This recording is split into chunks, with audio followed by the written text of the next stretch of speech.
உன் வாயில நல்ல வார்த்தையே வராதா? எப்ப பார்த்தாலும் இப்படிதான் பேசுவியா?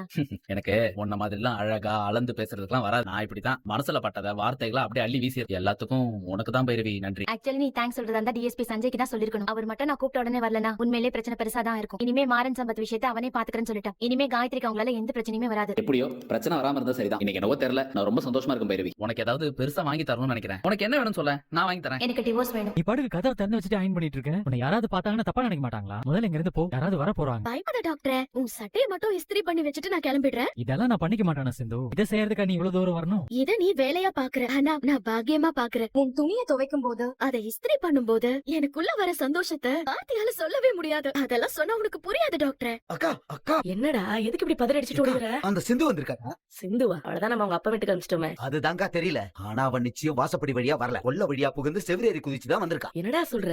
அக்கா, நீ சிவா கிட்ட இருந்து அவளை பிரிக்கணும்னு நினைக்கிற. ஆனா அவ விடுற மாதிரி இல்ல. அவள அவங்க அப்பா வீட்டுக்கு அனுப்புனாலும் அவ சிவாவை தான் சுத்தி சுத்தி வரா. அக்கா, எனக்கு என்னமோ அவ ராத்திரி முழுக்க சிவா ரூம்ல தான் இருந்திருப்பான்னு நினைக்கிறேன். அப்படியா சொல்ற? அக்கா, சத்தியமாக்கா, ஆமாக்கா. அவங்க ரெண்டு பேரும் மட்டும் ஒண்ணு சேர்ந்துட்டா நம்மளால பிரிக்கவே முடியாது. நீ எப்படியும் ஸ்னேகாவை சிவாவோட சேர்த்து வச்சிருவன்னு அவ உனக்கு வைர நெக்லஸ் பணம் அது இதுன்னு கொடுத்துக்கிட்டு இருக்கா. அது எல்லாத்தையுமே நீ அவளுக்கு கண்டிப்பா திருப்பி கொடுக்க வேண்டி வரும்னு நினைக்கிறேன். டேய், அந்த சிந்து எங்கடா இருக்கா? சிவா ரூம்ல தாங்க இருக்கா. அவளை அடி அடின்னு அடிச்சு பொளக்குறோம். திருட நினைச்சு அடிச்சிட்டோம் அப்படின்னு பிளேட்ட மாத்திடுவோம். என்ன சொல்ற? சூப்பர் ஐடியாக்கா. சிந்து அடிச்சது மாதிரி ஆச்சு, அவளை கையும் களவுமா புடிச்சது மாதிரி ஆச்சு. இருடி, உன்னை மூட்டை பிச்சை நசிக்கிற மாதிரி நசிக்கிற